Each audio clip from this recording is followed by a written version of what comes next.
The same thing that affected all the wars we conducted in the last 30 years. We had no objectives. No concrete objectives. We conducted wars at tactical level. So you just destroy point A, point B, and strong point A and B. But that's all. You don't have a strategic vision of what you want to achieve. And that's exactly the reason why the US, I mean, not just the US, NATO failed in Afghanistan, in Iraq, in Syria. That's why the French failed in Northern Africa. I've been quite extensively in North Africa and in Mali because I was involved in the school there in Bamako. But the Mali people, including the military, told me, but the French don't have any objective. They don't have a strategy. They just fight. They just kill people.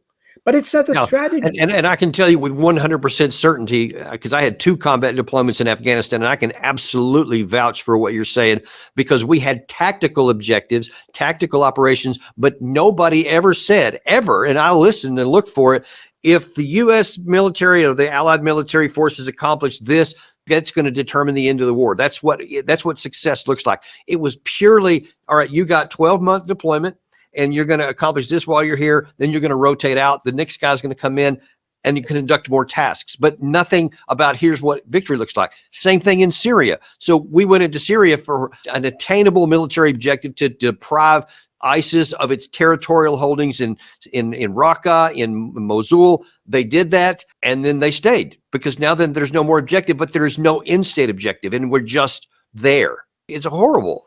Well, you know, and Sun Tzu, 2,500 years ago, used to say, tactics without strategy is just noise before defeat.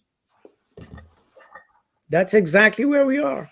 We are just making noise before defeat. That's exactly what the Ukrainians are doing. Exactly what we are pushing the Ukraine into, because we never achieved a sound objective. I have probably to be just on that, in the sense that we had objectives, but based on false assessments or a bad assessment of the situation of Russia, because we assessed that Russia was weaker as it is really. We conducted a war. We pushed Ukraine into a war that could not be a success, because we underestimated Russia. And that's also something that Sun Tzu himself also said, you cannot just start a war by underestimating your enemy. And we are doing exactly the same thing. By the way, it's exactly the same thing that the Israeli are doing in Gaza.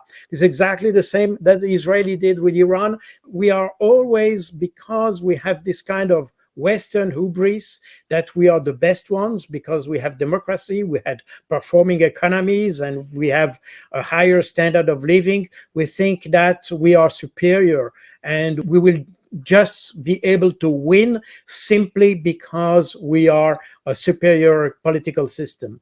But the reality is that a military war needs wage against an enemy.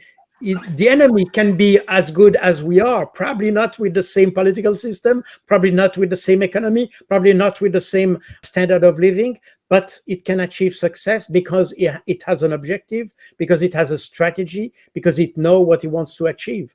And that's exactly what we don't know.